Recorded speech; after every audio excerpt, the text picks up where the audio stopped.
that hipster hot rodder, Mummy Daddy-O. Greetings, custom kings and queens. Let's explore some horse sense with John Horse and the Black Seminoles.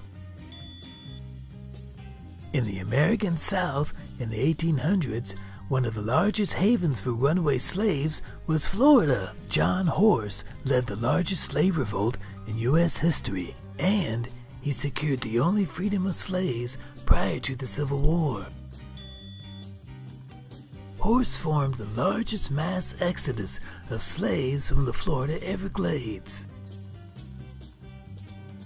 to the Oklahoma Territory and eventually to Mexico, where they secured title to their own land.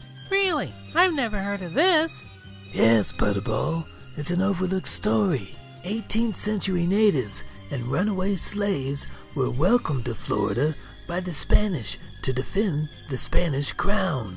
The town, Garcia Real de Santa Teresa de Mose, was the first legally sanctioned black town under colonialism in the Florida Everglades. It was a very large armed group.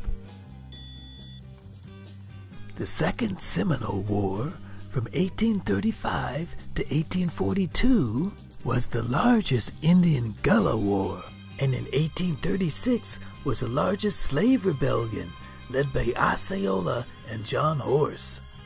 2 years later, in 1838, John Horse moved some of the Seminoles to Oklahoma, and 10 years later they were under attack in 1848, and they were made slaves again.